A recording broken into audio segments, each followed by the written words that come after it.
Assalamualaikum and good afternoon, everyone. Okay, so for today, let's continue from this section on how to convert X value to a Z value. All right, so from a normal table, you will be reading the probability value of a Z value. But before you have the Z value, actually you will start off with the X value. Okay, we will see about this in the next example. Okay, so you will start from X value. So in order to convert to Z, you will use this formula. Okay, so X minus mu, the mean, over the standard deviation sigma. So let's move on to the next slide. All right. So in example 14, we have a very simple example. I would say this is not yet the type of examples with specific with any applications. Okay, so let X be a continuous random variable that has a normal distribution with a mean 50 and a standard deviation 10. X is a continuous random variable. So in another way of writing this is X is normally distributed with mean 50 and variance 10 squared. Okay, because when we write a continuous random variable following a normal distribution, we will write in this form: X is normally distributed with mean and variance. Okay, that's why I wrote here 50 and 10 squared, because 10 squared is the variance. Even though you originally you are provided with the standard deviation 10. Okay, but if you are going to write in this form, the second thing here is the variance. Okay, but yes, you can easily get the value of the standard deviation. Okay, so in question A, X is 55. Okay, for example here, X is 55. So how are you going to convert X into Z value? So you will use this formula. So X minus mu is 50 divided by 10. Okay, so you will get the Z value is 0.5. Okay, and then in B, X is 35. Okay, this example is for the sake of showing how to convert X into Z. That's all. Okay, so this is X 35 minus mu.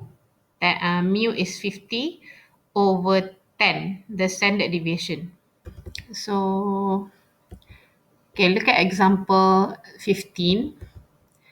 Okay, we have here, let X be a continuous random variable that is normally distributed.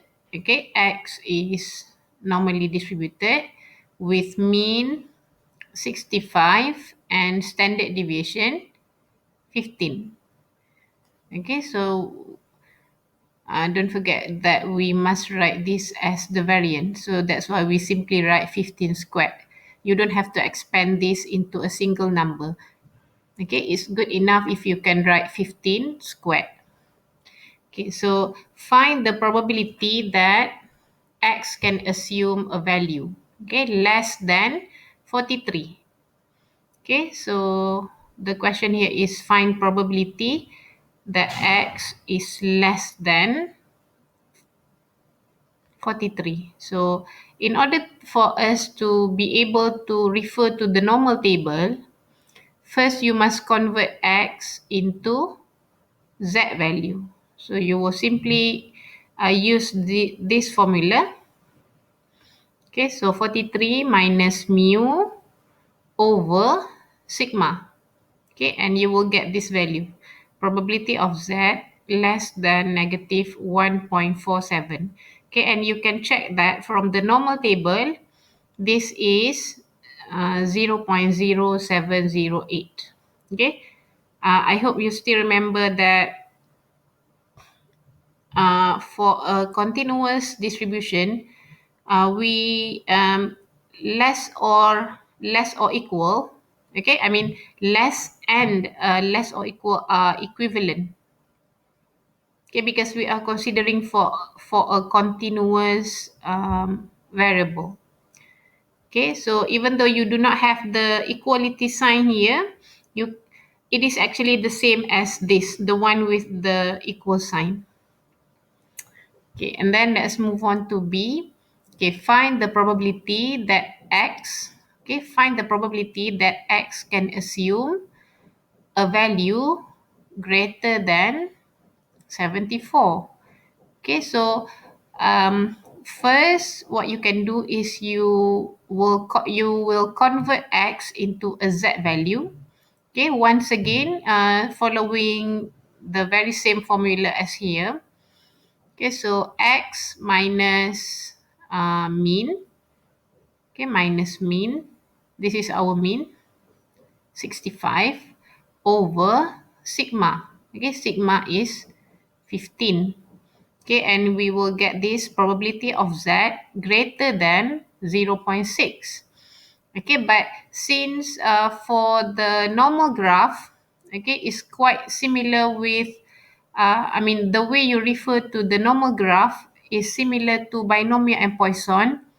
Uh, the value in the table will read for less or equal, okay, or for less, or in this case, since we are considering for continuous variable, so these two are equivalent, okay, but still everything on the left side, okay. But as you can see here, this is probability of z greater than 0.6. Okay, so the middle point here is 0. Okay, this is the horizontal line represent the z value. Okay, so basically we can say, for example, 0.6 is somewhere here. So that means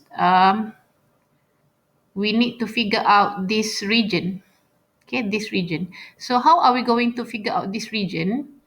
What we can do first, we can consider everything first, okay, which is 1, okay, and then we can throw away this one, right?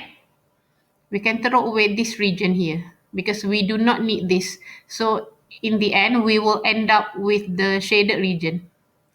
Okay, so that's why we write here 1 minus probability of z less than 0.6. You can see here that when you change the inequality, you do not change this. This will remain the same. You only change the sign or the inequality from greater than to less than.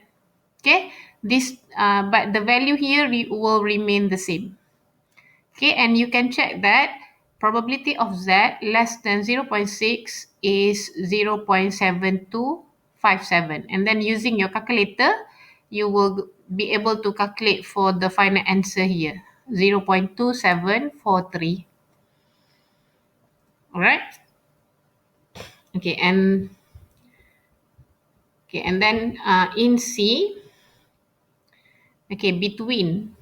All right, between. So what is the probability that X can consider a value between 56 and 71? So you will do two, you will change the value of X 2 times on the left side and also on the other side. Okay, and you will end up with probability of z less than greater than negative 0.6 less than 0.4. And if you are going to draw the graph, it will look something like this. Okay, 0. This is the Z value. Okay, so the middle point here is 0. And then we have negative 0.6 and 0.4. Okay, and if we are going to shade the region, it will be the middle region here, right? So in order to calculate the shaded region, the area of the shaded region, okay, what your strategy can be, first you will consider everything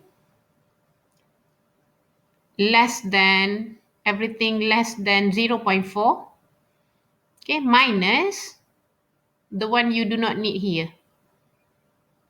Okay, because when you consider everything, this will include this region, but since this is not the shaded region, this is not part of the shaded region, so you can exclude this region. Okay, you can throw away this region by the operation subtraction.